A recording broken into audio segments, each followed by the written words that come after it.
अस्सलाम वालेकुम and a very warm welcome. मेरी और मेरी पूरी टीम की तरफ से आप सबको जुमे की बहुत बहुत मुबारकबाद। एक ऐसा दिन जिसमें हम यकीनन खुशी दुबाला हमारे लिए हो जाती है कि वीकेंड आ गया है, थोड़ा सुकून करेंगे। जो रोजमर्रा के मामलात हैं, जो पेस ऑफ लाइफ है, मैनिक पेस ऑफ लाइफ, उससे आपको थोड़ी सी रिलीफ मिल जाएगी। लेकिन जी अगर आप खबरों पर नजर डालते हैं तो बहुत हैं दुख जमाने में, खुसूसन अगर बात की जाए वसाइल और मसाइल पे। आप जानते हैं कि पाकिस्तान की मईशत की शहरक जिसको माना जाता है, यानी शहर कराची, वहां पे एक बहुत ही अहम इशू के वसाइल हमारी आबादी के मुताबिक नहीं है। आबादी का जो तनासब मुख्तलिफ सेंसस में मरदमशुमारी में शो किया जाता है, लोग कहते हैं कि ये निस्बतन नहीं बल्कि आधो आध किया हुआ है। यानी अगर माना जाए कि पाकिस्तान में यानी कराची शहर की आबादी अगर 1 करोड़ 60 लाख है तो कई अंदाजे ये कहते हैं कि अब ये 3 करोड़ से तजावुज कर चुकी है। अब आप सोचिए कि किसी भी डिपार्टमेंट को अगर उसकी जरूरत के मुताबिक वसाइल ना दिए जाएं, बल्कि वसाइल तो छोड़िए, कल जब हम इस पे बात कर रहे थे पॉलिटिकल रिप्रेजेंटेशन, अहम बात यह है कि शहर कराची के इंतजामी उमूर को उस तरह की तवज्जो ही नहीं मिलती क्योंकि उसके रिप्रेजेंटेटिव उसकी आबादी के तनासब से मौजूद नहीं है। ये बहुत ही अहम इशू है और जब तक आप अगर पूरी दुनिया में नजर डालते हैं, अब जो इक्तिसादी फ्रेमवर्क उभर कर सामने आया है, अब बात किसी मुल्क की मईशत की नहीं की जाती। मुल्कों की इकोनॉमीज डिपेंड करती है उनके अहम शहरों पर और वहां पे ईज ऑफ डूइंग बिजनेस। अगर आप बात करें मुख्तलिफ फहरिस्तों की, कराची को दुनिया के बदतरीन शहरों में शुमार किया जाता है when it comes to quality of life, quality of air. और सबकी वजह यही है कि इनकी तरफ हमारी ना तवज्जो है, ना हमें ये मामलात अहम लगते हैं। सियासी तौर पर इस शहर को कई दफा अगर आप ऑपोजिशन की बात सुने तो लावारिस करार दिया गया है। आज हमारे साथ एक ऐसी हस्ती मौजूद हैं जिन्होंने सबसे पहले आई ओन कराची का एक कॉन्सेप्ट दिया था और अपने days as the mayor of Karachi he was extremely popular with the young people. आज भी इन्हीं मसाइल की तरफ हमारी तवज्जो को मरकूज करा रहे हैं और बार बार कह रहे हैं कि मुझे भी गिनो। यानी ये वो आवाज है, आपने पिछले हफ्ते देखा, पिछले 2 दिन पहले देखा कि हमने जमात इस्लामी का मौक़िफ़ भी इस बारे में पेश किया, जो कि पेश है इस मौजू को लेकर। आज हमारे साथ मौजूद हैं the former mayor of Karachi and from PSP जनाब मुस्तफ़ा कमाल साहब। आइए उनसे गुफ्तगू करते हैं। अस्सलाम वालेकुम मुस्तफ़ा। जी वालेकुम। Good morning to you and thank you for making time for us. आपने अक्सर अपनी तकारीर में इस तरफ तवज्जो कराची वालों की, पाकिस्तान वालों की और खुसूसन इस्लामाबाद वालों की दिलाई है कि क्यों कराची का शहर सियासी तौर पर अपने आप को लावारिस पाता है। क्या इसमें कोई तब्दीली आई है? 2.5 साल इमरान खान साहब की भी हुकूमत को हो चुके हैं, वादा उन्होंने यही किया था कि कराची के मसाइल हल होंगे। इस वक्त हम कहाँ खड़े हैं? इस वक्त हम पहले से भी बुरी पोजीशन पे खड़े हैं और इस हुकूमत से ये तवक्को नहीं की जा सकती थी कि ये एक गलत सेंसस को जो कि जिसको ये खुद एक्सेप्ट कर चुके हैं और तमाम दुनिया एक्सेप्ट कर रही है। चीफ जस्टिस ऑफ पाकिस्तान अपनी भरी अदालत में कहते हैं कि कराची की आबादी 3 करोड़ से कहीं से भी कम नहीं है और नादरा का डाटा ये कहता है कि 2 करोड़ 40 लाख से ज्यादा तो उसने कराची में सिर्फ कराची के एड्रेस पे शनाख्ती कार्ड इशू कर रखे हैं। यहाँ पर अगर आप डिस्ट्रिक्ट सेंट्रल में चलें तो आपको ऐसी जगह मिलेंगी जहाँ पर ऐसे ब्लॉक्स मिलेंगे जहाँ पर वोटर लिस्टों में वोटर्स की तादाद ज्यादा है और आबादी कम है वहाँ पर करंट सेंसस में, और so on and so fourth. इस तरह के सेंसस के बाद और उसके रिजल्ट को विदाउट ऑडिट कराए ये हुकूमत उसने अपनी मोहर लगा दी है कैबिनेट की कि ये लीगलाइज कर दिया इसको। मैं कभी भी ये एक्सपेक्ट नहीं करता था इनसे, और ये इतना बड़ा जुल्म है कि अगर आप इसे लीगल कर देंगे, इसको डिस्प्यूटेड नहीं रखेंगे, दैट मीन्स कि आइंदा होने वाली तमाम मरदमशुमारी की बेस लाइन जो है वो ये बनेगी, फिर हमारी आबादी कभी भी सही गिनी नहीं जाएगी। और अगर आप मुझे इस शहर वालों को गिन नहीं सकते तो फिर आप मुझे पानी कैसे देंगे, आप मुझे दवाओं के पैसे कैसे देंगे, आप मुझे NFT अवार्ड में शेयर कैसे देंगे, आप मुझे कोई एजुकेशन के पैसे कैसे देंगे। और अगर ये शहर तबाह होगा तो ये सिर्फ खुद अकेला तबाह नहीं होगा, ये शहर पूरे पाकिस्तान को चला रहा है। जैसा आपने अपने इंट्रो में कहा कि nowadays there is a concept कि सिटीज मेक कंट्रीज रिच। तो जो शहर है पाकिस्तान को अमीर बनाने वाला वो कराची है, चलाने वाला कराची। और आई फेल टू अंडरस्टैंड कि हमारे हुक्मरान इस शहर के रहने वालों से इतने खौफजदा क्यों रहते हैं, कि ये रियासत इतनी खौफजदा क्यों है कि हमें सही गिनने से भी डरते हैं ये। तो इस वाली बात पे हमने, देखिए आपने पानी छीन लिया, हम खामोश रहे, आपने सड़कें छीन ली, हम खामोश रहे। आपने कचरा कुंडी बना दिया शहर को, हम खामोश रहे। आपने कोटा सिस्टम लगा दिया, हम खामोश रहे। आप 2.5 लाख नौकरियां दे चुके हैं, यहां पर एक नौकरी आपने नहीं दी, हम खामोश रहे। लेकिन गजब खुदा का, आप अगर मुझे गिनेंगे नहीं तो मैं खामोश नहीं रहूंगा, कराची वाले खामोश नहीं रहेंगे। यानी ये तो सफर हस्ती से ही आपको मिटा दिया गया ना, आपकी जात का, आपके होने का कोई वजूद ही नहीं है। लेकिन मुस्तफा मुझे बताएं कि एट द टाइम जब आप मेयर कराची थे तो उस वक्त की बहस ये होती थी कि 20 सालों से मर्दमशुमारी ही नहीं हुई, यानी उस वक्त भी हमें पता नहीं था कि कराची के लोग कितने। अर्बन प्लानिंग, जिसके आप ऑफ कोर्स एक्सपर्ट हैं और आपने इसके बारे में कई इंटरनेशनल फोरम्स पे भी बात की है, कहा जाता है कि जब एक शहर की आबादी 70 लाख से तजावुज करने लगे तो दैट इज द टाइम जब वहां का मास ट्रांजिट सिस्टम बेहतरीन बना लेना चाहिए, क्योंकि 1 मिलियन यानी 1 करोड़ से ज्यादा, 10 मिलियन यानी 1 करोड़ से ज्यादा अगर लोग कहीं पे रहते हों तो उनके लिए सिर्फ अपनी गाड़ी बसों के धक्के खाना काफी नहीं होगा। You need a mass transit program. अगर इनकी गिनती को भी मान लिया जाए, उस गिनती के मुताबिक भी फसाइल नहीं दिए जा रहे कराची को, ये क्या सितम ज़रीफी है? देखिए, दुनिया में जहां पे भी मास ट्रांजिट बना है, आप उसकी हिस्ट्री निकाल के देखें, क्योंकि मास ट्रांजिट एक बहुत एक्सपेंसिव अफेयर होता है, तो हर दुनिया के शहर में वहां के मास ट्रांजिट को वहां की सेंट्रल गवर्नमेंट ने बनाया। आप न्यूयॉर्क अगर देखें, आप लंदन देखें, आप इस्तांबुल देखें, आप शंघाई देखें, so on and so fourth. Even कि आप जो है वो नई दिल्ली देखें, आप ये हमारे पड़ोस में जो मास ट्रांजिट बना है सारा, वहां की फेडरल गवर्नमेंट बनाती है मास ट्रांजिट। हाँ, उसको चलाने का इंतजाम जो है वो शहरी हुकूमतों को दिया जाता है। बदकिस्मती से मैं अपने जमाने की अगर बात करूं तो मैं कई ऐसी कंपनीज बीओटी के ऊपर लेकर आया जो कि यहां पर इन्वेस्टमेंट करने के लिए तैयार थी, और उनको सिर्फ finance department, federal finance department से एक सोवरेन गारंटी का लेटर चाहिए था। लेकिन ऐसा एटीट्यूड है वफाक का हमारी तरफ, सूबों की तरफ, और खासतौर पर कराची की तरफ, कि मुझे वो सोवरेन गारंटी उस जमाने में भी, जबकि बहुत फ्रेंडली हुकूमत कहलाया करती थी और सारी चीजें, उस जमाने में भी सोवरेन गारंटी के लेटर्स नहीं मिले। सो मच तो भी एलिवेटेड एक्सप्रेसवे का एक बनना था, तकरीबन $2.25 अरब की जो इन्वेस्टमेंट थी। कंपनी आ गई, उन्होंने एमओयू साइन कर लिया, यहाँ पे डिप्यूट हो गए, लेकिन उन्होंने जो है वो यहाँ पर हमें finance department, federal government finance department से सोवरेन गारंटी नहीं मिली और क्या लेटर नहीं मिला, और वो कंपनी फिर बैकआउट कर गई। तो ये वो चीजें हैं जिससे जो होनी चाहिए नहीं है। तो आप बिल्कुल सही फरमा रही हैं कि कोई भी शहर जो है वो इतने बड़े मैग्नीट्यूड का शहर, इतनी पॉपुलेशन का, विदाउट मास ट्रांजिट जो है वो नहीं चल। लेकिन आप मास ट्रांजिट की बात हम कैसे करें अभी आज? वो तो एक ऐसा लगता है कि बड़ी कोई लग्जरियस कोई बात कर रहे हैं, जब मुझे आप पीने का पानी नहीं दे रहे। आप 13 साल इस गवर्नमेंट को हो गए, प्रोविंशियल गवर्नमेंट को, एक कतरा नया पानी नहीं आया है। मेरे जमाने को कंसीव किया हुआ K4 प्रोजेक्ट, वो आज हर गवर्नमेंट आकर उसके ऊपर बयानबाजी कर रही है। उसकी 24 अरब रुपए से उसकी कॉस्ट अब जो है 100 अरब रुपए पे चली गई है, लेकिन फिर भी काम नहीं हो रहा। आप नालों की सफाई पे जितने बड़े बड़े लोग बैठकर एक नालों के मसलों को डिस्कस कर रहे हैं, मुझे देखकर जो है वो हैरत होती है कि भाई मेरे जमाने में भी बारिश होती थी, मेरे जमाने कोई चीफ जस्टिस आज तक बोला कचरे के ऊपर या नाले के ऊपर, कोई आर्मी चीफ आज तक आके उसने मीटिंग की, कोई वजीर आजम ने आकर को नोटिस लिया। ये रूटीन के काम थे।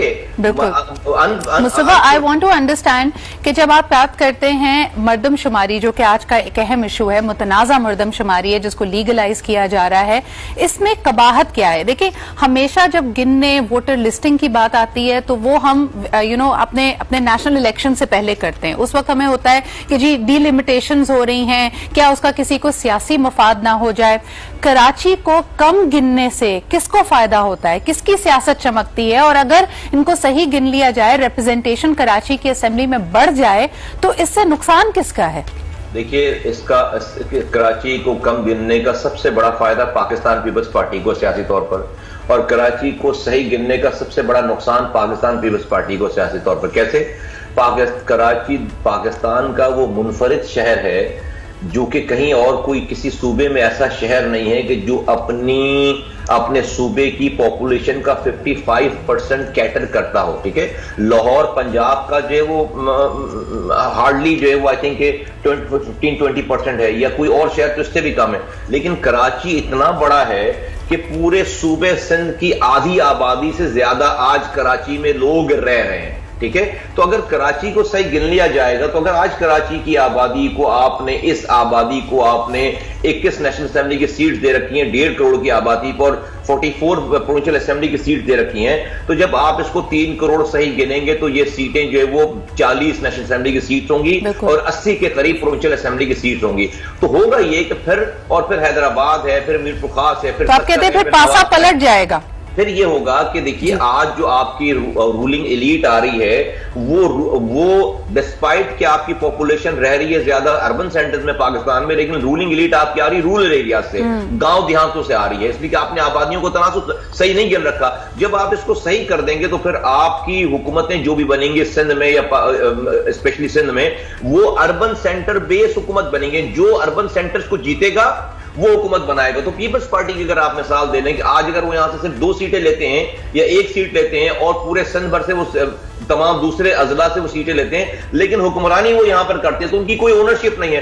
कल को अगर उनको वाकई हुक्मरान बनना है तो कराची में काम करके सीटें जीतनी पड़ेंगी। जैसे मुस्तफा हमेशा कहा जाता है कि पंजाब में अगर हुकूमत बनानी है तो लाहौर का वोट लेना अहम है, लेकिन सिंध में हुकूमत बनाने के लिए कराची के वोट को गैर अहम बना दिया गया है। इसी शशोपंज में हमें मुब्तला रखा जाता है। लेकिन मुझे बताइएगा, जो आपने बात की कि अर्बन सेंटर्स और मजीद कट जाने के लिए, आई डोंट नो कि कल आपकी नजर से गुजरा हो, एक नोटिफिकेशन जारी किया गया है कि कराची भर के मेडिकल कॉलेजेस में अब सिर्फ 5% सिंध के बाहर से तुलबा को कोटा दिया जाएगा, बाकी 95% लोगों का सिंध से होना लाजमी है। आप इस नोटिफिकेशन को कैसे देख रहे हैं? देखिए, उसमें फिर अगला नोटिफिकेशन ये आ जाएगा, जो ये हुकूमतें कर रही हैं, बार बार ये कर रही हैं कि भाई उस सिंध के कोटे में कराची और हैदराबाद के डोमिसाइल वाले जो है वो जहमत ना करेंगे। ये मैं नहीं समझता कि आज के किसी बहुत ही ऑटोक्रेटिक और बड़े तासुब वाली जगह पे भी जो है वो ये वाला काम हो रहा हो, जो आज इस 21वीं सदी में ये पाकिस्तान पीपल्स पार्टी की गवर्नमेंट कर रही है, गजब खुदा का। और कोई पूछने वाला नहीं है। इमरान खान साहब इतनी बड़ी बड़ी बातें करते हैं, कोई पूछने वाला नहीं, क्योंकि वो आकर वजीर आला से मिलते नहीं है, बात ही नहीं करते। उन्होंने खुली छुट्टी दे रखी है और सियासी तौर पर हमें पता है कि पीटीआई की गवर्नमेंट चली पीपल्स पार्टी की वजह से। ये सारा ड्रामा है, बाहर आके एक दूसरे के खिलाफ बातें करते हैं, दोनों आपस में मिले हुए। वो सिंध हुकूमत को कुछ नहीं कहते, ऊपर से बात करते हैं। इन्होंने खुली छुट्टी दे रखी है, इन्होंने वफाकी हुकूमत को खुली छुट्टी दे रखी है, वरना ये पीपल्स पार्टी चाहे आज ये कमजोर गवर्नमेंट गिर जाएगी, नहीं गिराते, क्योंकि अपनी गवर्नमेंट गिर जाएगी यहां पर सिंध में। और पिस कौन रहा है? वो सिंध के लोग पिस रहे हैं। कराची से कश्मीर तक 8,000 अरब रुपए 10 सालों में इस पीपल्स पार्टी ने खर्च कर दिए इनके अपने 8,342 अरब रुपए। 8,342 अरब रुपए खर्च करने के बाद सिंध आज इंसानों की रहने की सबसे बदतरीन जगह, और जो ये पीपल्स पार्टी तासुब कर रही है। अगर मैं आपको एक मिसाल दूं, आज अगर मैं अपने सिंधी भाइयों को आवाज लगा के कहना चाहता हूं, आज अगर मैं सिर्फ लिसानियत की बुनियाद पर सियासत करना चाहूं ना, तो मैं इतना मटेरियल दे रखा है पीपल्स पार्टी ने तासुब की बुनियाद पर कि मैं मुहाजिर नाम पर दिलों में आग लगा दूं यहां पर कराची हैदराबाद में। लेकिन उसका एंड ठीक नहीं है, उसकी नफरत फैलेगी, क्योंकि आपने इतना कुछ दे रखा, इतना तासुब कर रखा है इस गवर्नमेंट ने कि मेरी सियासत मुहाजिर नाम पर बड़े आराम से हो सकती है। मुस्तफा कमाल ये काम नहीं कर रहा। क्यों? इसलिए कि ये काम हमारे साथ जुल्म सिंधी नहीं कर रहा, हमारे साथ जुल्म पाकिस्तान पीपल्स पार्टी कर रही है। आज अगर मैं मुहाजिरों को बार बार कहता हूं कि देखो परेशान नहीं हो, देखो ये तुम्हारे साथ ही सिर्फ नहीं कर रहे, चलो चलकर कश्मीर देखो, चलो चलकर लाड़काना देखो, चलो चलकर थर पार कर देखो, जहां पर पीने का पानी नहीं है, कपड़े जिस्म पर नहीं है। बिल्कुल सही मुझे आप बिल्कुल सही कह रहे हैं कि कई दुख और कई चैलेंजेस तो साझे हैं, लेकिन कराची के फिर भी कुछ मसाइल बहुत यूनिक हैं। सबसे बड़ा मसला, जब हम कहते हैं कि ये मर्दमशुमारी मुतनाज़ा है, तो हमें यह भी बताया जाता है, कुछ इंटरनेशनल सर्वेस कहते हैं कि कराची की 1/3 आबादी इलीगल इमिग्रेंट्स की है, यानी वो लोग जो डिस्प्लेस्ड हैं, उसमें अफगान महाजरीन भी हो सकते हैं, उसमें बर्मीज भी हो सकते हैं, जो इलीगली पाकिस्तान में रह रहे हैं। दूसरा ये कि आप कराचीआइट को डिफाइन कैसे करेंगे? इस वक्त मसला तो ये भी है कि ट्रेड के लिए, रोजगार के लिए एक बहुत बड़ी तादाद में लोग यहाँ पे मौजूद हैं, लेकिन उनका एक्चुअली जो शिनाख्ती कार्ड है, उनका जो वोट है, वो शायद साउथ पंजाब में है, या वो KPK में है, या वो पंजाब में है। जब आप कमा यहाँ रहे यहाँ पे रहे, यहाँ का बिजली पानी, आपकी गिनती कराची में होगी या नहीं होगी? ये कलीदी सवाल बनता है इसका। देखिए, 2 इश्यूज हैं इसमें। एक तो कुछ लोगों को नाजायज तरीके से ये कह दिया जाता है, नाजायज तौर पर, कि ये इलीगल है। उसमें देखें जो हमारे पास कराची में एक बहुत बड़ी बंगाली कम्युनिटी रह रही है, बर्मी कम्युनिटी रह रही है, वो पाकिस्तान बनने के वक्त से यहां पर रह रहे हैं। हुआ बांग्लादेश वाला, उसमें वो पाकिस्तान के साथ खड़े हो गए। आज बांग्लादेश की इकोनॉमी कहां से कहां चली गई है। दे ऑप्टेड टू स्टे हियर। उनकी 4 नस्लें यहां पर दफन हैं, उनके कब्रिस्तान हैं, वो यहां अपने बच्चों को पढ़ा रहे हैं। उनको इलीगल कहना ज्यादती की बात है। लाखों की तादाद में एक तखमीने, लेकिन उनका लीगल स्टेटस क्या है मुस्तफा? देखिए उनका लीगल स्टेटस बिल्कुल पाकिस्तानी है। उनके शनाख्ती कार्ड बने हुए। अब चूंकि वो बंगाली हैं, अभी हमारी हुकूमतें कभी कभी आकर नादरा उनके शनाख्ती कार्ड ब्लॉक्स कर देती हैं। आपको पता है कि एक दफा अभी करंट इशू चल रहा है, 1 लाख से ज्यादा माहीगिरी का ज्यादातर वो काम करते हैं। 1 लाख से ज्यादा बंगाली जो है वो समुंदर में माहीगिरी की जॉब उनकी खत्म हो गई एक ऑर्डर से कि उनके शनाख्ती कार्ड ब्लॉक कर दिए गए। तो ये बहुत सारी इस हवाले इस गार्ड में ज्यादतियां की हैं कम्युनिटी के साथ। बट जो इलीगल इमिग्रेंट्स हैं, हुकूमतों का काम जो है वो सिर्फ हमें ये बताना नहीं है, बल्कि उसके ऊपर अगर कोई इलीगल इमिग्रेंट है भाई, हुकूमत उसको सॉर्ट आउट करेगी ना। उसने उसके लिए क्या किया है, उसको सॉर्ट आउट नहीं कर रहे। कोई कानून बनाए, कोई बताएं कि उनको नेचुरलाइज करना है, उनका इलाका बनाना है, क्या करना है। लेकिन जो लोग यहाँ आकर बस रहे हैं, रह रहे हैं, यहाँ पर पानी पी रहे हैं, यहाँ की रोड इस्तेमाल कर रहे हैं, यहाँ की दवा इस्तेमाल कर रहे हैं, यहाँ की लाइट और यहाँ के इंफ्रास्ट्रक्चर को इस्तेमाल कर रहे हैं, देखिए उनको गिनना यही चाहिए। वोटिंग का मसला और है, वोट भले उनके कहीं और हो, लेकिन उनको गिनना दुनिया भर में। देखिए ये सबसे अहम पॉइंट है। ये भी हम तासुब की नजर कर देते हैं, वोटर लिस्ट की नजर, सियासत की नजर इस इशू को कर देते हैं, और ये हम किसी खुदा ना खासा किसी नफरत या किसी तासुब के साथ ये बात नहीं कर रहे। हम कह रहे हैं कि कराची का शहरी होना, पाकिस्तानी होना फख्र की बात है। लेकिन आप जिस मिट्टी में रह रहे हैं, जिस शहर में रह के अपना रोजगार कमाते हैं, उसके वसाइल इस्तेमाल करते हैं, तो आप उसको ओन भी तो करें, आप उसी के शहरी कहलाएंगे। मुस्तफा एक कॉल है आपके लिए, उनसे भी बात कर लेते हैं। हेलो अस्सलाम वालेकुम। सिद्रा इकबाल कैसी हैं? मैं बिल्कुल ठीक ठाक जी। आया पहले तो मुस्तफा भाई को सलाम हो। मुस्तफा भाई से बहुत सारे सियासी इख्तिलाफात हो सकते हैं, लेकिन यकीन है क्योंकि मैं सेंट्रल के इलाके में रहता हूँ, जब मैं यहाँ से नागन से चलता हूँ तो एयरपोर्ट बहुत थोड़ा पहुंच जाता हूँ, क्योंकि जो इन्होंने पुल ब्रिजेस जो चीज बनाई है वो मेरे ख्याल में शायद किसी और ने नहीं बनाई, और ये पूरे कराची को बहुत समझते हैं। इनकी मैं तारीफ नहीं कर रही, हकीकत बात है कि मैंने रातों में इनको खड़े हुए देखा है, काम करते हुए देखा है, कंसर्न देखा है इनका, तो ये जानते हैं कराची को। सीधा मेरा तो सवाल ये है कि इतनी तफसीली बात में आपसे करनी है। मेरा तो सवाल ये कि आप ये पीपल्स पार्टी की बात करते हैं, कराची वालों ने इसका बिला तासुब इनको दे पीटीआई को वोट। कराची से सदर, कराची से अली दयाजी, कराची से इमरान इस्माइल, हर आदमी डिसेंड कर रहा है, और 2 मिनिस्टर एमक्यूएम के, वो आखिर क्यों नहीं आवाज उठा रहे? वो क्या हमारे ये रिप्रेजेंट नहीं कर रहे? जब मुस्तफा कमाल के दर्द है तो उनको क्यों नहीं दर्द हो रहा? बहुत शुक्रिया याया, और इसका तफसीली जवाब मुस्तफा ने दिया था कि इसमें सियासी मफादात भी तो लोगों की प्रायोरिटी में शामिल होते हैं। Mustafa, what would you like to say as the closing remarks before I take a break?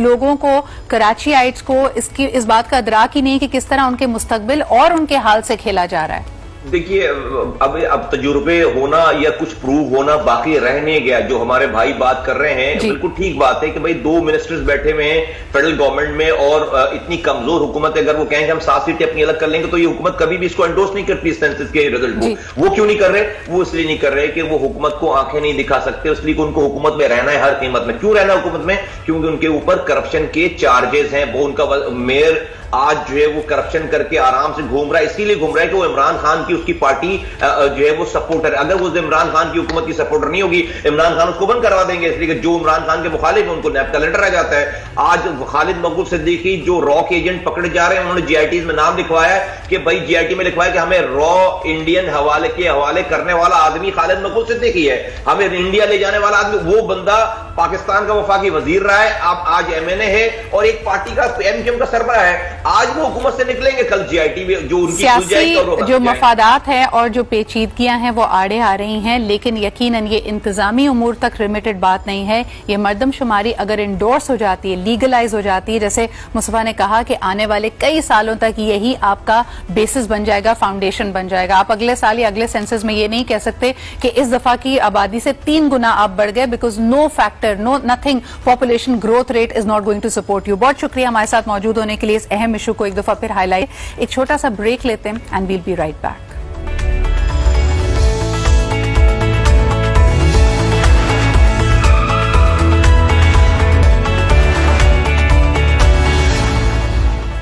And welcome back. आप देख रहे हैं आज पाकिस्तान, और यकीनन ज़रा बात कर ली जाए कि जो हमारे इर्द गिर्द का माहौल है इस वक्त, पेंडेमिक की बात करें या मुख्तलिफ वायरल बीमारियों की बात करें, people are very very concern and it has actually affected every form of our life. यानी हर एरिया में हम कुछ ना कुछ उसका इम्पैक्ट देख रहे हैं। जिस तरह हम आउटिंग करते हैं, जिस तरह हम बिजनेसेस करते हैं, यहाँ तक कि हम क्या पहनते हैं। क्या आपको पता है कि there is something called the anti bacterial lawn, यानी अब आपका फैब्रिक भी उसकी बनावट ऐसी हो सकती है कि वो रेजिस्ट करे बैक्टीरिया और वायरसेस को, और आपको एक पीस ऑफ माइंड मिल सके। ये किस तरह मुमकिन है, इस पे बात करते हैं। आज हमारे साथ मौजूद हैं one of the group of companies जो कि इस चीज़ पे, इस इनोवेशन पे काम कर रहे हैं। You can rest assured that their offering their collection is anti bacterial lawn. हमारे साथ मौजूद हैं the managing director of Popular group of industries जनाब शहबाज अली मलिक साहब। अस्सलाम वालेकुम शहबाज साहब। अस्सलाम वालेकुम। शहबाज साहब, एवरीबडी इज कंसर्न्ड। एक तो बीमारियां और पेंडेमिक का जो पूरा खौफो हिरास रहा है, हमें बताइए, it really caught my attention when you are offering anti bacterial lawn. इसके बारे में बताइएगा जरा। जी, वी ऑल नो सिंस 2019 ये कोविड के मसाइल चल रहे हैं and Popular have thought on it, और वी थॉट के जी कम्युनिटी के लिहाज से भी जो है वो हमें सोचना चाहिए, पाकिस्तान के लिहाज से भी सोचना चाहिए। हम एक गरीब मुल्क हैं और जो प्रोडक्ट पॉपुलर ग्रुप बनाता है वो डेफिनेटली लोअर मिडिल क्लास और मिडिल क्लास के लिए बनाता है, and affordability of any special thing is very hard for everyone. तो हमने जो है वो इस पर बहुत R&D की, और हमने कहा कि हमें अपना बिट भी जो है वो डालना चाहिए। तो this is a process basically, और केमिकली जो है वो इसको ट्रीट किया जाता है। जैसे कि मेडिसिन भी जो है वो बहुत सारी कोट की जाती हैं, तो उनको भी केमिकली ट्रीट किया जाता है। इसी तरह जो फैब्रिक है उसको हमने केमिकली जो है वो ट्रीट किया है, और उसको एंटी बैक्टीरियल जो है वो हमने उसको किया है, ताकि जो इंसान भी पहने और पहनने के बाद कहीं भी अगर वो सफ़र करे तो जब वो वापस अपने घर आए तो उसको ये महसूस ना हो कि वो कोई डेंजर अपने साथ जो है वो घर में लेकर आ रहा है या आ रही है। क्योंकि आजकल आपको पता है, you being a professional. Sorry to cut you there, मुझे ज़रा बताइएगा ये क्या प्रोसेस है। जैसे आप कपड़े तो जाहिर सी बात है वॉश एंड वेयर करते हैं, वो आपने सिर्फ एक ही दफ़ा वेयर नहीं करना है, वो बार बार इस्तेमाल हो रहा है। ये किस किस्म का ट्रीटमेंट या केमिकल ट्रीटमेंट है जिसकी वजह से बैक्टीरिया की, वायरस की अफजाइश कपड़े पे नहीं हो पाती होगी, यानी उसके लिए वो इन्वायरमेंट नहीं है या कदरे रेजिस्टेंट है, ये किस तरह पॉसिबल हुआ है? जी, लाइक यू नो, हम प्रिंटिंग करते हैं तो कलर जो है वो पोर इन करते हैं कपड़े में। आपने भी जो है वो ड्रेस पहना हुआ है, इस वक्त प्रिंटेड ड्रेस पहना हुआ है, तो नेचुरली जब आप इसको धोते हैं तो ये कलर नहीं जाता। तो इसी तरह जो है वो इसी के साथ वो भी पोर इन किया जाता है, इसी के साथ वो ट्रीट किया जाता है, कलर्स के साथ जो है वो उनको फॉर्मुलेट कर कर और उससे जो है वो हम प्रिंट करते हैं, डाई करते हैं, ताकि वो एक सर्टेन टाइम तक जो है वो ज़रूर रहे। सही। अच्छा, मुझे ये भी बताइएगा कि जैसे रोटरी प्रिंटिंग होती है, डिजिटल प्रिंटिंग होती है, इसका फ़र्क क्या है? और दूसरा, जैसे आपने कहा कि कई लोग ब्रांड्स के बजाय आपके डिज़ाइन से आपको पहचानते हैं, और पाकिस्तान में unfortunately copy writing of the design है नहीं। आपने इतनी मेहनत करके एंटी बैक्टीरियल लॉन निकाली, लेकिन उसका डिज़ाइन किसी ने अगर काउंटरफीट बना लिया तो ऑफकोर्स उस कपड़े में वो क्वालिटी नहीं होगी। ये कैसे यकीनी बनाएं हमारे सार्फिन के जो वो ले रहे हैं वो जेन्युइन पॉपुलर प्रोडक्ट है? जी, ये दो बातें आपने की हैं, बहुत इंपॉर्टेंट बातें हैं, इसमें कोई शक नहीं है। एक तो खैर मैन्युफैक्चरिंग की आपने बात की, पहले किसी ज़माने में रोटरी प्रिंटिंग हुआ करती थी। रोटरीज जो है ना वो स्क्रीन्स बनती थी और वो रोटेट करती थी और बहुत तेज़ी से जो है प्रिंट करती थी। देन उसके बाद फ्लैट बेड प्रिंटिंग आई, स्क्रैपिंग जिस तरह जो है ब्लॉक प्रिंट की तरह जो है वो चीज़ें होने लगी।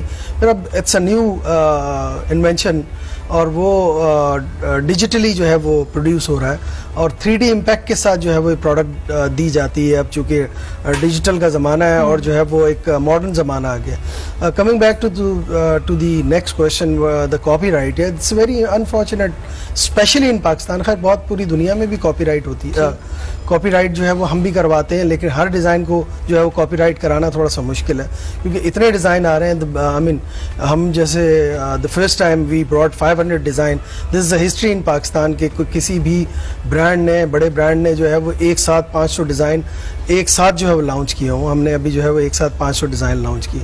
उनको कॉपीराइट कराना थोड़ा सा मुश्किल है, लेकिन पाकिस्तान कितना स्मार्ट है। आप देखें लोग हमारे कितने स्मार्ट हैं कि दूसरे दिन ही, तीसरे दिन ही जो है वो उसकी कॉपी आ जाती है और प्रोडक्ट जो है वो मार्केट में बिक रही होती है। पता भी नहीं चलता कि प्रोडक्ट, खैर क्वालिटी से पता चलता है, इसमें कोई शक नहीं है। जब इंसान पहनता है उसके बाद उसको धोता है तो उसको पता चलता है कि नहीं ये कॉपी थी, मैंने असली जो है प्रोडक्ट नहीं खरीदी।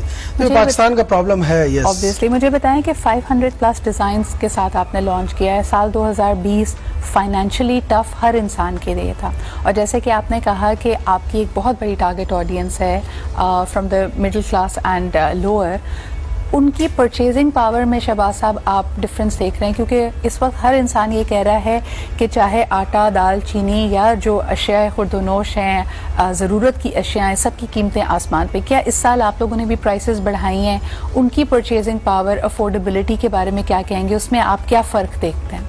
जी, इसमें कोई शक नहीं है, पेंडेमिक सिचुएशन की वजह से जो है वो पाकिस्तान क्या पूरी दुनिया की बाइंग पावर जो है वो बहुत रिड्यूस हुई है, बहुत रिड्यूस हो गई, बहुत वीक हुई है। तो उसी को हमने देखते हुए definitely we brought a product जो लोअर मिडिल क्लास भी जो है वो जिसे अफोर्ड कर सके। अदरवाइज तो आपको पता है फैशन ब्रांड्स जो है वो मिडिल क्लास और हायर मिडिल क्लास के लिए बनाए जाते हैं, but Popular has brought these 500 designs specially for the lower middle class कि वो अफोर्ड कर सकें, और अफोर्डेबिलिटी के लिहाज से ही हमने सस्ता इसको प्रोडक्ट को बनाया। जैसे मैंने अर्ज़ किया कि हमने इसको एंटी बैक्टीरियल भी, इसमें पैसे नहीं डाले हैं एंटी बैक्टीरियल के, हमने अपने प्रॉफिटेबिलिटी को जो है उसको मार्जिनस को रिड्यूस किया है ताकि सब उसको अफोर्ड कर सके। और ये डेली वेयर है चूँकि, तो ये डेफिनेटली पहना जाएगा, और हर इंसान जो है वो घर में ड्रेस तो पहनता ही है। और ख़वातीन को ये बताते चलें कि मज़ेदार और इंटरेस्टिंग बात ये है कि पॉपुलर के 500 डिज़ाइन के साथ आपको अक्सर के साथ, बल्कि ज़्यादातर के साथ आपको मैचिंग मास्क भी मिलेंगे। जी, बाय ऑल मींस। अच्छा, मुझे ये बताएं शहबाज साहब कि जब आप बात करते हैं ओवरऑल साल 2020 सबके लिए टफ था, as a group, as a business group, आप लोगों को किस चीज़ में होप थी? What kept you going? क्या लोगों के, ठीक है परचेजिंग पावर तो कम हुई, लेकिन खरीदारी के पैटर्न्स में भी फ़र्क आया? लोग जहां 4 जोड़े लेते थे उन्होंने 2 लिए। क्या फ़र्क क्या देखा आपने? देखिए, 2020 was for somebody it was blessing, and somebody it was disguise, दोनों चीज़ें थी।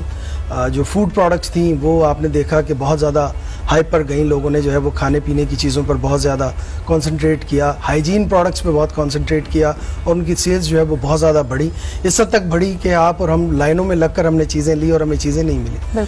तो इसी तरह जो है वो जो फैशन सेक्टर है उसको बिल्कुल प्रॉब्लम आई, इसमें कोई शक नहीं है, लेकिन जो डेली रूटीन की चीज़ें थी उनमें से उनकी सेल्स में जो है वो इजाफा हुआ, क्योंकि लोग घर में थे और वो चीज़ें इस्तेमाल कर रहे थे, and everybody was using it. तो जो ख़ास तौर पे जो फैशन है उसको, यस, आप पूरी दुनिया में देखें, न्यूयॉर्क बंद था, अमेरिका बंद था, तो अमेरिका पाकिस्तान से जो एक्सपोर्ट्स हैं दरमियान में बहुत वीक रही। फिर उसके बाद दोबारा जब रीस्टार्ट हुआ, अपना जून जुलाई में जब रीस्टार्ट हुआ, तो अल्हम्दुलिल्लाह पाकिस्तान के पास बहुत ऑर्डर्स आए। रीज़न बीइंग शायद जो है वो चाइना के पास से ऑर्डर जो है वो कट होकर पाकिस्तान आए, और यूरोपियन कंट्रीज़ ने भी जो है पाकिस्तान को फोकस किया। क्यों? इसलिए भी फोकस किया कि पाकिस्तान में अल्हम्दुलिल्लाह जो पेंडेमिक सिचुएशन थी वो कंट्रोल्ड थी, और हमारे यहाँ जो डेथ्स हैं, हमारे यहाँ जो केसेस हैं वो बहुत ही कम थे। अल्लाह का बहुत एहसान है। पता नहीं क्यों कम थे, ये भी जो है वो सोचने और देखने की बात है। करम तो है अल्लाह का, इसमें कोई शक नहीं। या हम ऐसे इन्वायरमेंट में रहते हैं कि हमारा इम्यून सिस्टम बहुत स्ट्रॉन्ग है, बाकी दूसरे लोगों से जो है वो स्ट्रॉन्ग है हमारा इम्यून सिस्टम, इसलिए जो है वो पाकिस्तान को लोगों ने फोकस किया, और उन्होंने कहा कि जब ये खुद अपने आप के लिए ये इस तकलीफ से बाहर निकल सकते हैं तो वाई नॉट। फिर ऑर्डर्स आए पाकिस्तान में, और फिर एक टेक्सटाइल इंडस्ट्री में एक बूम आया जो कि अभी तक चल रहा है अल्हम्दुलिल्लाह। क्या लोगों के जो डिमांड है, जो टेस्ट है, उसमें तब्दीली आई? क्योंकि देखें, साल 2020 ने हम सबको सिखाया कि क्या चीज़ हमारी ज़रूरत है और क्या चीज़ आसाइश है। यानी जो बेजा हम शॉपिंग अगर करते थे या बहुत भड़कीले काम वाले कपड़े पहनते थे, हमें रियलाइज़ हुआ कि जी उस तरह की सोशल गैदरिंग्स और बाहर निकलना ही नहीं है। तो क्या आपको लगा, और इस दफ़ा के आपके कलेक्शन में भी शायद ये रिफ्लेक्ट हो कि लोग सादगी की तरफ लौट आए हैं?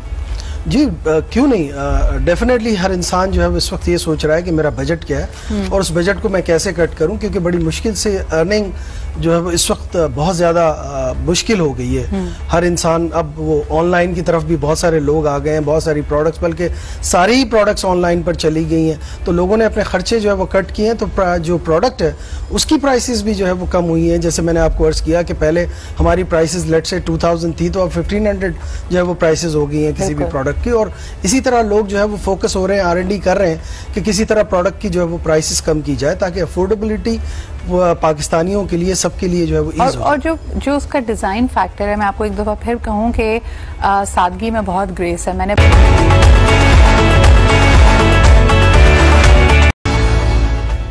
And welcome back. आप देख रहे हैं आज पाकिस्तान। आज ही हफ्ते का आखिरी दिन हमने सोचा कि ज़रा कुछ इंटरेस्टिंग सा डिफरेंट सा सब्जेक्ट किया जाए।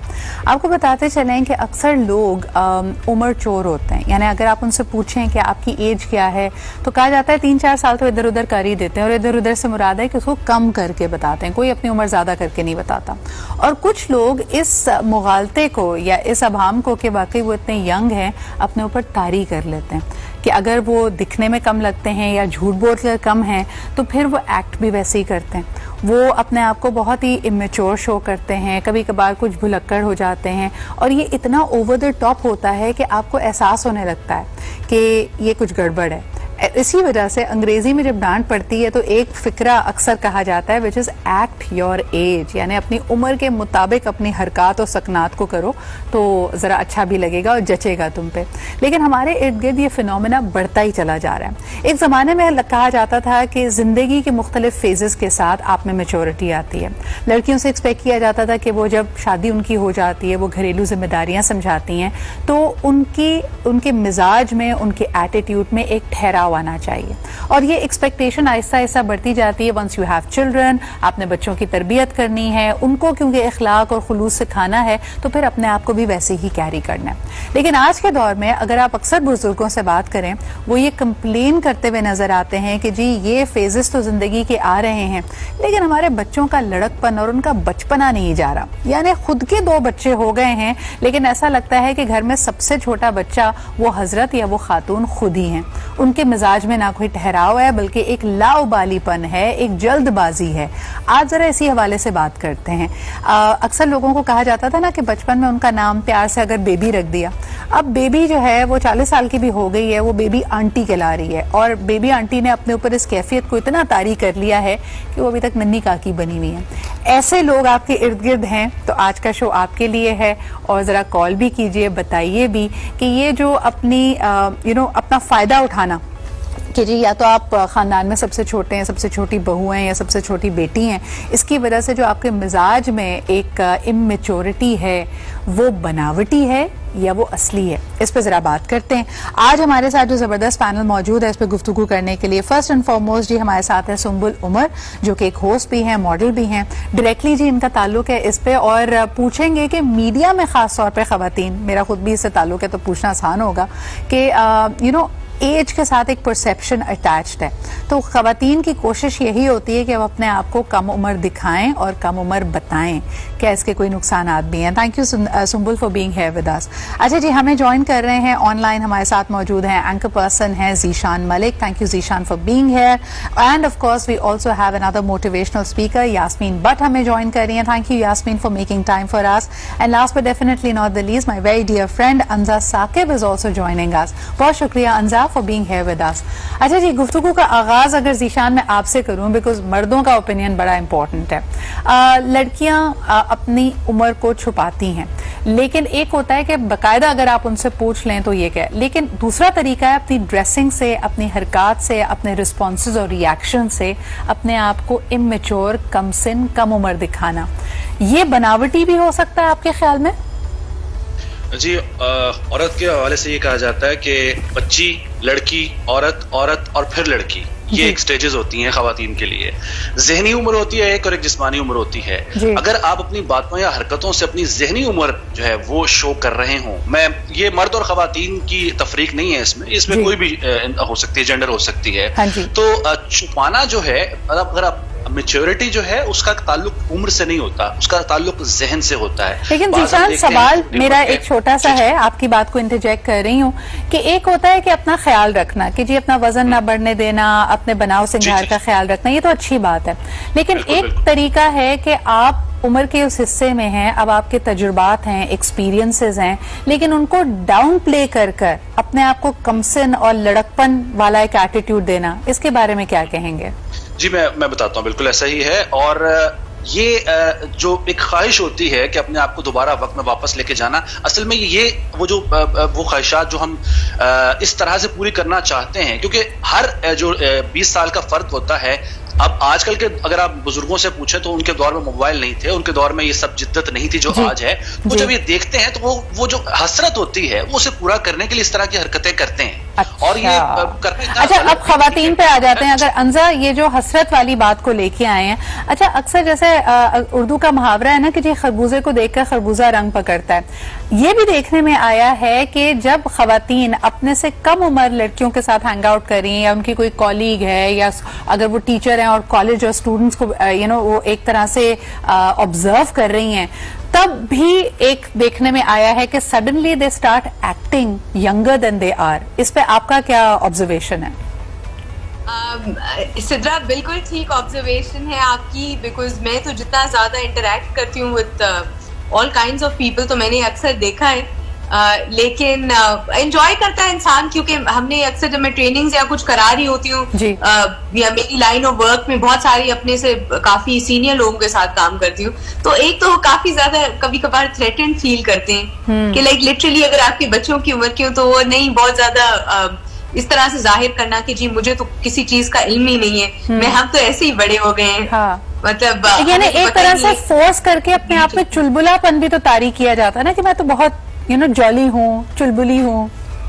जी बिल्कुल ऐसा ही है। लेकिन सिद्रा, वो देखे ना आपके, जैसे मेरी मदर है, मेरे घर में तो सबसे बड़ा वही एक एग्जाम्पल थी कि वो कितनी यंग दिखती हैं माशाल्लाह जी, और उनमें कभी भी हमने चुलबुलापन नहीं देखा। मेरे ख्याल में अपनी जवानी में भी नहीं होगा, बिकॉज ये हर किसी की पर्सनैलिटी होती है, because you should be comfortable in your own skin. अगर आपके अंदर ये कॉन्फिडेंस है कि आप कितने ज्यादा आप इनलाइटेंड हैं। देखिए हमारे यहाँ ना, और ये ज्यादा ही हमारे पास जिस तरह हम कहते हैं ना गोरा कॉम्प्लेक्स है, उसी तरह एक थोड़ा उम्र वाला कॉम्प्लेक्स भी है, मासूमियत का कॉम्प्लेक्स है। बिल्कुल। तो क्या हो गया जो लड़की, मुझे एक मजे की बात बताऊं, मेरे ऑब्वियसली क्योंकि वो वाली एज हो गई है कि रिश्ते आने वाली, तो अक्सर औकात वो वाली भी हम सिचुएशंस देखते हैं जहाँ पहले तो वो तस्वीर देखी जाती, वीडियो कहते हैं लड़की बहुत अच्छी है, खूबसूरत है, और जब मुंह खोलते ओ ये बोलती भी है। हाँ। तो अच्छा, ये बड़ी इंपॉर्टेंट बात तुमने अंजा कही है, ये मैं यास्मीन की तरफ ले जाना चाहूंगी कि हमारे यहाँ एक जो जनरल एटीट्यूड है, देखें इनोसेंस, मासूमियत एक बड़ी अच्छी क्वालिटी है, उसको रिटेन रखना चाहिए,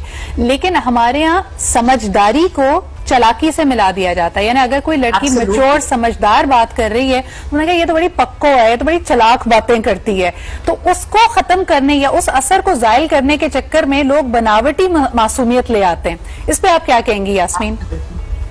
मैं तो पर्सनली खुद इस एक्सपीरियंस से गुजर चुकी हूँ। अभी अफजल ने जैसे बताया कि मेरे रिश्ते आने की उम्र आ चुकी है, आई थिंक मेरी तो 10 साल पहले ही रिश्ते आने की उम्र आ चुकी थी। And I would like to share 2 experiences. एक दफा क्या हुआ, मेरा रिश्ता आया, आज से कोई 8-9 साल पहले की बात है, एंड मुझे टाइफाइड हुआ था, तो मैं चुप करके बैठी हुई थी, तो वो मुझसे जो भी पूछे, मैं कहूँ हाँ जी अच्छा ऐसे वैसे। वो घर गए और जाके इतनी तारीफ की, उन्होंने कहा बहुत ही अच्छी लड़की है, बिल्कुल आगे से जवाब नहीं देती है, तो उन्होंने जो है वो कहा कि हमें रिश्ता पसंद है, ठीक है। अच्छा, कुछ उसके बाद क्या हुआ कि एक और मेरा रिश्ता आया, तो तब मैं ऑफिस से आई थी, और मैंने आते साथ ही जो है वो बड़े प्रॉपरली उनसे बात करना शुरू कर दी, कन्वर्सेशन में एंगेज किया, तो उन्होंने घर जाके कहा कि लड़की बहुत चालाक है, तो ये तो हमारा जो है वो लड़का लेके जो है वो भाग जाएगी, खुर हो जाएगी। हाँ एग्जैक्टली ऐसे ही है। तो आई नो लोगों की एक्सपेक्टेशंस भी इतनी अनरियलिस्टिक होती है, मुझे समझ नहीं आती। लोग कहते हैं कि हमें चाहिए डॉक्टर, लेकिन बोलती बनाओ, जो भी हो आगे से वो जवाब। अच्छा, आपकी बात पे बिल्कुल अग्री कर रही हैं। हमारे साथ सुंबुल भी मौजूद हैं। सुंबुल, ये आज का जो टॉपिक है ना वो यही है, ये नहीं कि अपने आप को वेल मेंटेन रखना है या नहीं, लेकिन ये जो बनावटी मासूमियत है, बनावटी कमसनी है कि जी जिंदगी के हर एक्सपीरियंस कर लिया लेकिन नन्ही काकी बनना, ये इस पे आपका क्या ओपिनियन है? हम मीडिया में भी अक्सर देखते हैं इस चीज को। आई गेस ये इंसान के अपने अंदर की शायद इनसिक्योरिटी होती है, जिसकी वजह से जो है वो कॉम्प्लेक्स का शिकार हो जाता है कि उसको लगता है कि नहीं, अगर मैं अपने आप को बिल्कुल ओरिजिनल शो करूंगा तो एक तो यहाँ पे जज भी जो है लोग ज्यादा करते हैं, तो उसकी वजह से भी एक इंसान नर्वस रहता है कि कंफ्यूज रहता है कि पता नहीं अगर मैं अपना रियल इम्पैक्ट दूंगा तो क्या होगा।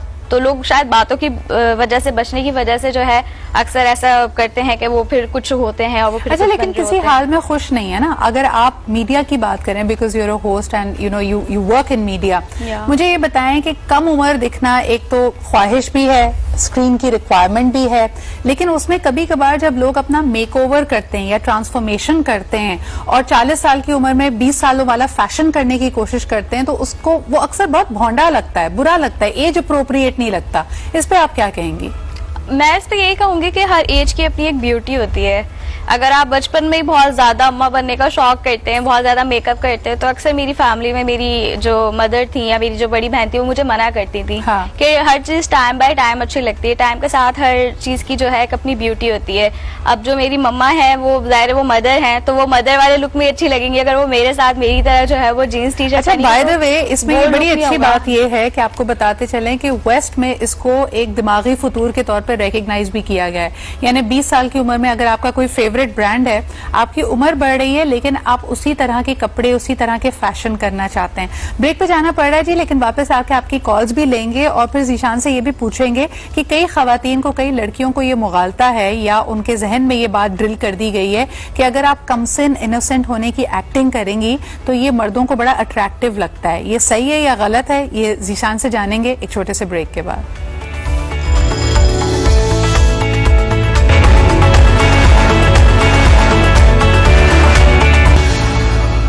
Welcome back. आप देख रहे हैं आज पाकिस्तान बात। हम कर रहे हैं बनावटी मासूमियत और कमसनी की एक्टिंग पे। यानी हमारे सबके इर्द गिर्द ऐसे कैरेक्टर ज़रूर होते हैं जिनकी उम्र का, जिनके रुतबे का ये तकाजा है कि वो बहुत ही समझदार हों, चीज़ों को बड़ा तरीके से लेकर चलें, लेकिन वो बनावटी अंदाज में अपनी मासूमियत और कमसनी का फ़ायदा उठाते हैं। अगर आपके इर्द गिर्द ऐसे लोग हैं तो हमें कॉल कीजिए और अपना एक्सपीरियंस शेयर कीजिए। अंजा, आपकी तरफ आना चाहूँगी। मुझे ये बताइए कि अक्सर ख़वातीन ये मासूम होने की, कमसन होने की एक्टिंग या बनावट इसलिए करती हैं क्योंकि हमें बताया जाता है कि this is attractive for main. यानी खवातीन अगर लड़कपन वाली, लड़कियों वाली एक्टिंग करेंगी तो मर्द ज्यादा अट्रैक्ट होंगे, उनका ख्याल रखेंगे। क्या ये बात सही है आपके ख्याल में? इनसिक्योर मर्द ना हमेशा इन चीजों से अट्रैक्ट होगा सिद्रा। मैंने जितना नोटिस किया, because I work with a lot of young main and women, तो इनसिक्योर मर्द जो है वो हमेशा इन चीजों से अट्रैक्ट होगा और लड़के भी अट्रैक्ट होंगे। लेकिन जो अगर रेप मानो मैं आप कहें ना कोई ग्रोन अप वुमन, ना कोई ग्रोन अप सिक्योर मर्द इन चीजों से कभी भी अट्रैक्ट नहीं होता। ये गलत फहमी है सोसाइटी की। वो जो कहते हैं ना, जो खुद कमजोर होता है ना, अब फॉर एग्जाम्पल अगर आप किसी शेर से कहें कि वो किसी जाके गीदड़ से इंस्पायर हो तो वो शायद नहीं होगा। It usually works the other way around. अच्छा, इसमें जरा मेल पर्सपेक्टिव भी ले लेते हैं। ज़ीशान, क्या आपको लगता है कि ऐसी मासूमियत और कमसनी की एक्टिंग मर्दों को अच्छी लगती है? अच्छा, मैं इसमें बताना चाहूंगा, मेरा जो पॉइंट ऑफ व्यू है, जो यंग लड़के होते हैं जी, उनका चूंकि हल्का जो है उन्हीं जैसे नौजवानों पर मुश्तमिल होता है, तो वो उस चीज से बोर हो चुके होते हैं, तो उन्हें अट्रैक्ट करती है मेच्योरिटी, यानी मेच्योर खवातीन। इसी तरह जो मर्द, अगर मैं मेच्योर जो मेन हैं उनकी बात करूं, तो वो भी, उनका भी हल्का जो है, उनके जो इर्द गिर्द लोग होते हैं, उनका मिलना जुलना उन्हीं बराबर की उम्र के लोगों के साथ होता है, तो वो भी उन चीजों से बोर होकर उनको भी यंग जो हरकतें कह लें या चुलबुलापन कह लें, वो अट्रैक्ट करता है। तो ये अट्रैक्शन जरूर होती है। और अगर लेकिन कोई भी खातून या कोई भी मर्द, लेकिन ये बात अकल से बड़ी अजीब सी लगती है ना कि अगर कोई 35-36 एज का आदमी है और वो जिंदगी में कामयाब है, उसके एक्सपीरियंसेस हैं, वो मेरे बेबी ने खाना खाया टाइप क्यों चीजें उसको अच्छी लगती हैं? बताएं ना जरा।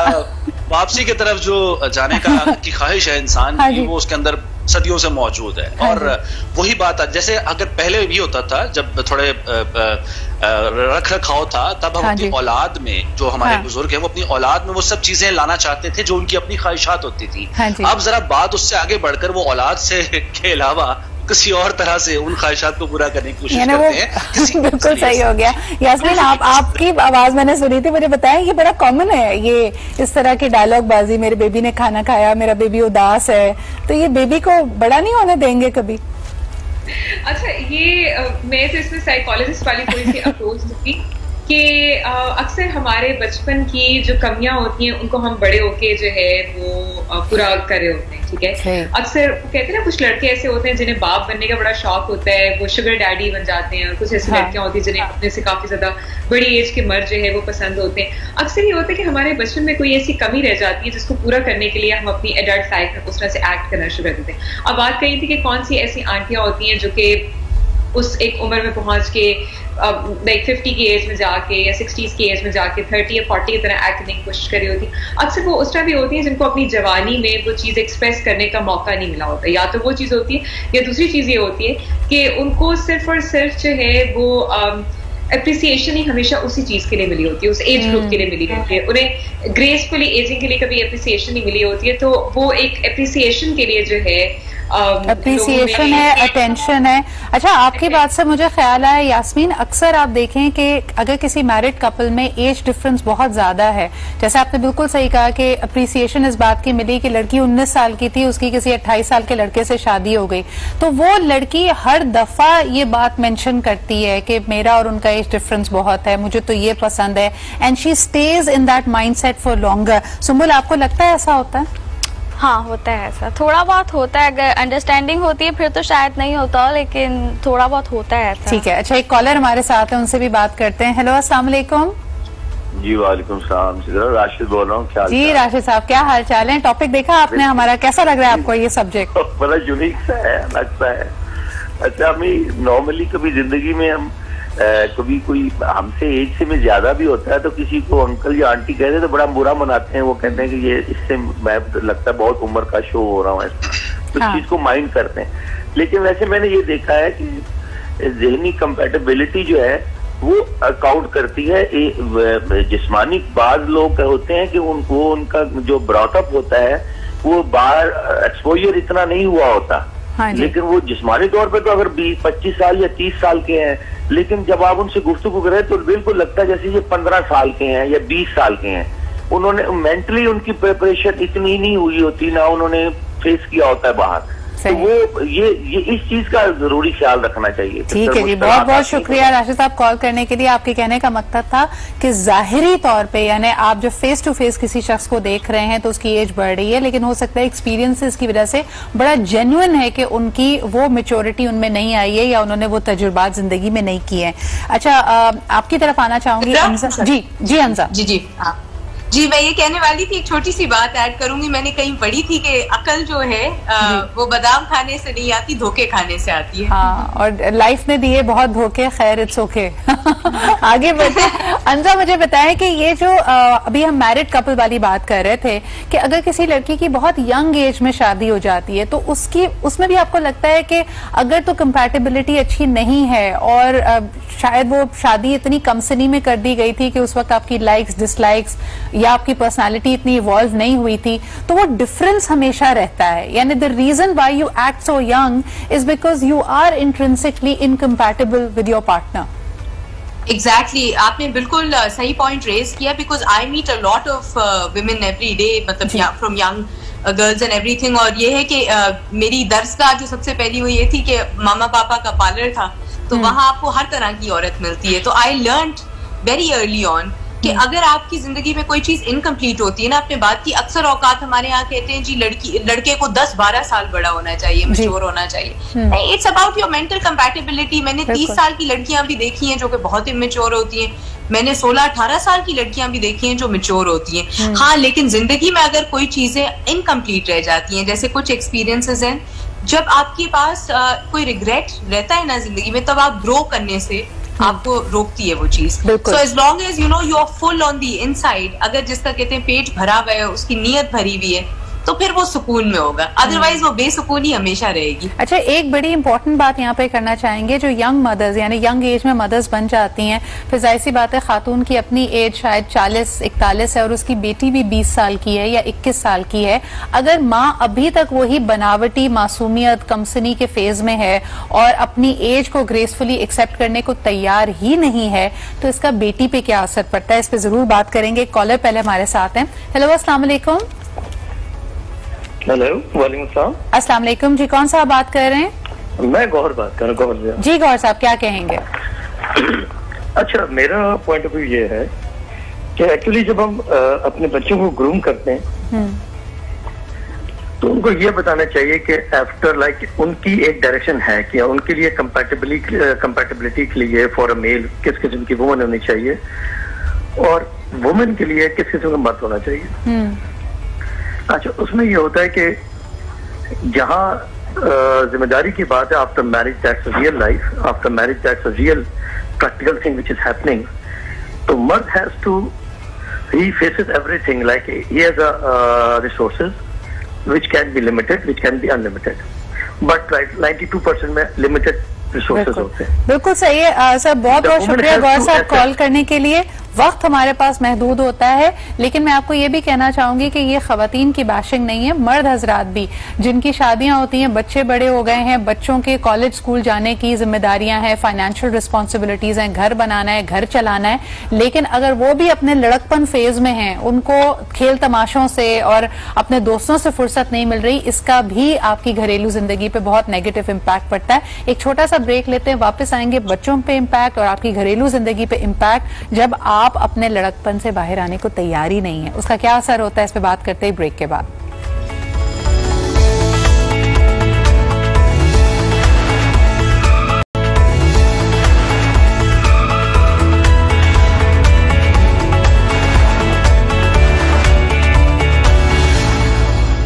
Welcome back after the break. ये बहुत गैर मामूली बात नहीं है कि अक्सर यंग एडल्ट यानी यंग बच्चियों की माएँ खुद मैच्योरिटी और ग्रेस का मुजाहरा करने के बजाय उनके अगेंस्ट कंपेटिटिव हो जाती हैं। उनको खुद लगता है कि वही फैशन वो करें जो उनकी छोटी बेटी कर रही है।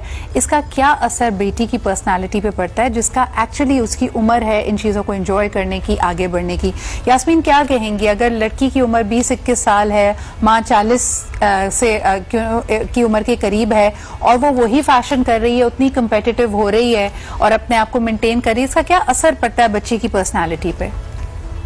आई थिंक बच्चियां हमेशा जो है वो भी कंपटीशन फील करती हैं अपनी माँ के साथ और हमेशा वो थोड़ी सी अंडरमाइन हो जाती हैं। वो इसलिए क्योंकि समहाउ अगर माँ जवानी का मुजाहरा कर रही है तो वो साथ साथ ये भी एक्सपेक्ट करती है कि मेरी बेटी अभी तक थोड़ी सी बच्ची या कमसिन ही जो है वो लगे, जिसकी वजह से जो है वो अक्सर उसे कहेंगे कि नहीं नहीं तुम ये बेबी कट करा लो, अब कोई बात नहीं अभी तो तुम जीन्स और टी शर्ट पहन लो, मतलब उसको बच्चों वाले फैशन कराएंगे। वो उसको उसकी ग्रोथ को बहुत ज्यादा रोकेंगे। इस चीज को आप सेलिब्रिटीज में भी फील करेंगी कि अक्सर फिल्म स्टार्स जो होते हैं जो कि अभी खुद भी एक्टिंग कर रहे होते हैं और उनके बच्चे जो है वो अब हीरो हीरोइन के रोल में आना चाहते हैं, तो वो उनको थोड़ा सा रोक रहे होते हैं क्योंकि वो कहते हैं कि अगर हमारा बच्चा जवानी में जो है वो मतलब ऐसे हीरो हीरोइन के रोल में आगे तो लोगों को पता चल जाएगा हमारी असली एज का, तो अक्सर वो अपनी एज छुपाने के लिए अपने बच्चों को बहुत यंग बताते हैं। ठीक है अंसा, आप क्या कहेंगी कि अगर एक यंग ये पहले तो लोग इसको तारीफ के तौर पे लेते हैं, लेकिन कहीं ना कहीं ये बात बच्ची को या लड़की को चुभने नहीं लगती कि लोग उसको बार बार ये कहें यार तुम्हारी अम्मी तो बहुत खूबसूरत है, तुम्हारी अम्मी तो तुम्हारी अम्मी लगती ही नहीं है, तुम्हारी बड़ी बहन लगती है, ये तकलीफ का बायस बनता है किसी पॉइंट पे जाके? सिद्रा बिल्कुल आप ठीक कह रही है, क्योंकि और सबको पता है कि मेरी मदर के केस में तो ये कितना ज्यादा सही है ये बात कि माशाल्लाह माशाल्लाह का छोट शी लुक्स यंग एंड लेकिन आप आई थिंक इसमें तरबियत का भी बहुत बड़ा हाथ होता है, क्योंकि मेरी मदर ने बचपन से ही मुझे बड़ा सिक्योर फील कराया। अच्छा, क्योंकि आप अगर यंगर पेरेंट होते हैं तो आप अपनी औलाद से दोस्ती भी कर लेते हैं, तो मैं और मामा मेरे लिए तो जिंदगी का सबसे ज्यादा एक्साइटिंग बात होती थी कि अम्मी के साथ मैचिंग कपड़े मैचिंग चीजें पहनना, उनकी तरह ड्रेसअप होना मैं बहुत ज्यादा एंजॉय करती हूँ। और जब इंसान अपनी स्किन में सिक्योर होता है ना, मैं तो ले जाके I show of my mother everyone, ये देखो मेरी माँ कितनी स्टाइलिश है, देखो मेरी मदर कितनी यंग है माशाल्लाह से, तो वो कॉन्फिडेंस के ऊपर है। मैंने वही आपसे बार बार कही ना, जो पर्सनैलिटीज वीक होती है ना डेवलप नहीं होती। बिल्कुल, और अपनी पर्सनैलिटी का ग्रेस भी होता है। एक होता है कम उम्र दिखना, लेकिन एक होता है बनावटी कमसिनी, जो हमारा आज का टॉपिक है। कॉलर हमारे साथ हैं, उनसे बात करते हैं। हेलो अस्सलाम वालेकुम। अस्सलाम वालेकुम जी, कौन साहिबा कहाँ से बात कर रही हैं? मैं फातिमा सियालकोट से बात कर रही हूँ। जी फातिमा, क्या कहेंगी जो लोग बनते हैं बनावटी तौर पे अपने आप को मासूम और कमसिन दिखाने की कोशिश करते हैं, आपका क्या ख्याल है उनके बारे में? मैम मैं ये कहना चाहूंगी कि तमाम लोग जो हैं वो ऐसा नहीं है कि वो सारे बनावटी बन ही रहे हैं, कुछ ऐसे होते हैं कि वो इनोसेंट होते हैं, उनकी अपब्रिंगिंग ऐसी होती है कि वो नहीं मैच्योर होते वो। सही, तो आप कहते हैं कि कुछ लोग जो इमेच्योर एक्ट नहीं कर रहे होते वो दरअसल इमेच्योर होते हैं। Thank you for that call. Zeeshan, आपकी तरफ आना चाहूंगी। ये सिर्फ खवातीन का मसला नहीं है, कई मर्द हजरात भी अपनी जिम्मेदारियों को कबूल करने से कतराते हैं, आंख चुराते हैं, और वही लड़कों वाले शौक होते हैं, यानी बच्चे हो गए, शादी हो गई, लेकिन उनकी कोशिश है कि वो उसी तरह अपने फ्रेंड्स में जाकर बैठे रहें और घरेलू जिम्मेदारियों से फरार चाहते हैं। उनके बारे में आप क्या कहेंगे? मैं जल्दी से दो पहलू रखूंगा आपके सामने। एक तो वो पेरेंट्स जो जल्दी वालिदैन बन जाते हैं, जैसे अगर 20 साल की उम्र में कोई माँ या बाप बन गया है, तो जो उनका वो अरसा होता है उन लवाजमात का, उस उम्र के जो हुस्न होता है वो गुजर जाता है बच्चों की परवरिश में, उनके लिए एक बेहतर फ्यूचर सिक्योर करने में, वो कोशिशों में लग जाता है। फिर जब उनको होश आता है, बच्चे बड़े हो चुके होते हैं, फिर वो जो तमाम जो वक्त वो उन्होंने वो सब कुछ नहीं किया जो उस उम्र का हुस्न होता है, तो वो दोबारा से वो करने की कोशिश करते हैं। एक तो ये पहलू होता है। दूसरा जो आपने कंपेटिटिवनेस की बात की है, जब औलाद जल्दी बड़ी हो जाए, मैं खुद, मेरे वालिद साहब, मैं 20 साल का था तो वो 40 साल के थे, मतलब हम साथ साथ ये भाई लगते थे एक तरह से।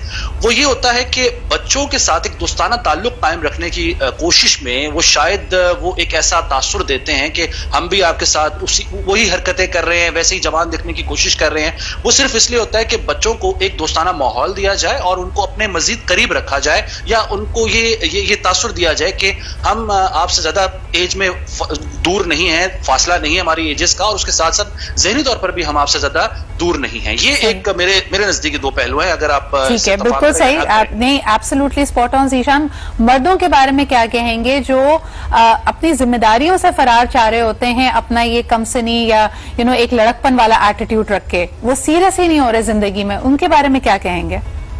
ऐसे लोग आखिरी उम्र में जाकर भूं भूं करके रोते हैं, क्योंकि इमेच्योरिटी होती है ये जहनी तौर पर। हाँ। जिम्मेदारी जो है वो आपने उठानी है, ला मोहल्ला आपने, आप खुशी से आप उसको उठा लें या आप जबरदस्ती उठा लें, जो जिम्मेदारी आपके ऊपर है वो आपने निभानी है। और इस चीज को जितना जल्दी कोई भी मर्द रियलाइज कर ले, ये उसके लिए अपने लिए बेहतर हो। अच्छा, वैसे आजकल बड़े मजे मजे के गाने और फिक्रे बने हुए ना, पहले कहते थे दिल तो पागल है, लेकिन अब कहते दिल तो बच्चा है, उम्र में से कुछ नहीं फर्क पड़ता। सो वो क्या कहेंगी? लेकिन खवातीन के लिए खास तौर पे ये बड़ा एक तासुब का वाला माशरा है, तो अगर आप यंग, अपने आप को यंग एट हार्ट रखना चाहते हैं और कुछ ऐसे फैशन कर लें, तो हमारे यहाँ फौरन कह दिया जाता है जी बुड्ढी घोड़ी लाल लगाम। ये जुमला और ये फिक्रा आपको कैसा लगता है? ऐसा बिल्कुल भी अच्छा नहीं होता है। जाहिर है किसी को भी जो है इस तरह से हट करना अच्छी बात नहीं होती, क्योंकि आप समहाउ एज इतनी ज्यादा भी कभी कभी मैटर नहीं करती। लाइक अगर आप जिस तरह से जीना चाहते हैं आप जी सकते हैं। अगर आपको फैशन करना अच्छा लगता है और ट्रेंड के साथ चलना अच्छा लगता है, तो वो एक आपका अपना ग्रेस है, आप उसके साथ भी रह सकते हो। अच्छा, जो ओल्डर जनरेशन के लोग हैं यास्मीन, वो चूकते नहीं है आपको कॉल आउट करने पे। अगर आप ये जो बनावटी कमसनी या मासूमियत दिखा रहे हैं, तो घर का कोई भी बड़ा बूढ़ा जो बुजुर्ग होता है वो फौरन टोक देता है कि ज्यादा नन्ही काकी मत बनो। उस वक्त कैसा फील होता है? बिल्कुल ऐसे ही है। मेरे ख्याल से किसी को भी जो है वो टोके जाना अच्छा तो लगता नहीं है, लेकिन बस वो यही होता है कि अपने आप को एक्सप्रेस करने का हमें जो बेहतरीन तरीका नजर आ रहा होता है, हम उस तरह से अपने आप को एक्सप्रेस करना चाहते हैं। बिल्कुल सही है। लेकिन क्या आपको लगता है, अगर मैं दोनों का मुआवजा कराऊं, अंजान, लास्ट क्वेश्चन मेरा आपसे यही होगा कि who is more susceptible to it? यानी अगर तारीफ करें, किसी को रियलाइज कराएं कि भाई आपने तो अपनी उम्र को तारी किया हुआ है, इतना वक्त से पहले बूढ़ा होने की जरूरत नहीं है, जरा यंग एक्ट किया करें, यंग रहा करें, तो मर्द ये एडवाइस ज्यादा जल्दी फॉलो करते हैं या खवातीन? मर्द तो मेरे ख्याल में नहीं इतना जल्दी फॉलो करते। औरतें मेरे ख्याल में इनेटली ज्यादा इमोशनली फील करती हैं, तो दे हैव दिस टेंडेंसी। मुझे भी अक्सर कहा जाता है, तो बचपन से आई थिंक ज्यादा ही मैच्योर और हसास तबीयत की थी, तो कहा जाता है कुछ अपने एज का भी एक्ट किया करो। तो आई थिंक औरतें ज्यादा फील करती है, लेकिन हमें जनरलाइज नहीं करना चाहिए। और सबसे इम्पोर्टेंट बात जो आज एटलीस्ट आप सबकी बातों से मैंने सीखी है कि at the end of the day हम सब ने ना, we need to learn to walk a mile in the other person shoes. तो अगर मुझे लग रहा है कि कोई बड़ी खातून है, मुझसे ज्यादा मतलब यंगर एक्ट कर रही है, तो मे बी उनकी क्या जर्नी हो तो मुझे जानना चाहिए जज। लेकिन अंजा, आपको नहीं लगता कि ये कितना सब्जेक्टिव बात है? यानी जब हम स्कूल कॉलेज में होते थे और कोई हमारे सामने किसी का जिक्र हो जो 25 साल का है या 30 साल का है या 40 साल का, तो हम इमेजिन करते थे इन्होंने तो बड़ी जिंदगी गुजार ली है, बड़े मैच्योर होंगे। आज जब हम खुद 25 को क्रॉस कर गए हैं, तो हमें अपनी समझदारी पे बहुत बड़े सवालिया निशान है हमारे। बहुत ज्यादा। ये तो हम अक्सर बातें करते हैं सिद्रा आप और मैं बैठ के, तो definitely we should be careful. बस वही बात कहते हैं कि अब तो digital media and digital age का जमाना है, तो इंशाल्लाह आगे की जनरेशन हमसे बहुत जल्दी ज्यादा मैच्योर होगी। हाँ, लेकिन मुझे ये बिल्कुल सही बात लगती है। हमारे कॉलर ने भी यही कहा था यास्मीन, कि अक्सर ये कमसनी बनावट नहीं होती, वाकई हम काफी बेवकूफ से भी साबित हुए हैं, हम काफी मैच्योर हैं और उसको एम्ब्रेस कर लेना चाहिए। हर इंसान अक्ले कुल तो नहीं हो सकता। बिल्कुल ऐसे ही है। Anything you want to add to that before we close the show? Me? जी। अच्छा, I would generally say कि मेरा ख्याल है कि हमें एक दूसरे की इस्लाह करनी चाहिए। जब भी हम एक दूसरे को कमेंट दें तो हमें उसके साथ इस्लाही तरीके से गुफ्तगू करनी चाहिए। बहुत शुक्रिया यास्मीन, अंजा, जीशान और सुंबुल हमारे साथ मौजूद होने के लिए। Age is just a number, लेकिन मैच्योरिटी और जिंदगी के जो उस पहलू का, उस मरहले का तकाजा है, उसको पूरा करना जरूरी है। अगर आप एक माँ हैं या बहन हैं, बेटी हैं, जिस भी रिश्ते की मुनासबत से आपसे कुछ सर्टन रवैयों की एक्सपेक्टेशन रखी जाती है, तवक्कुआत रखी जाती हैं, तो याद रखिए ये जिंदगी हमारी तो है, लेकिन इन रिश्तों के साथ उन तवक्कुआत को, उन दूसरे लोगों की एक्सपेक्टेशंस को फुलफिल करना भी हमारा फर्ज बनता है। इसी के साथ मुझे इजाजत दीजिए, अपना बहुत ख्याल रखिए। आपसे पीर के रोज मुलाकात होगी। खुदा हाफिज।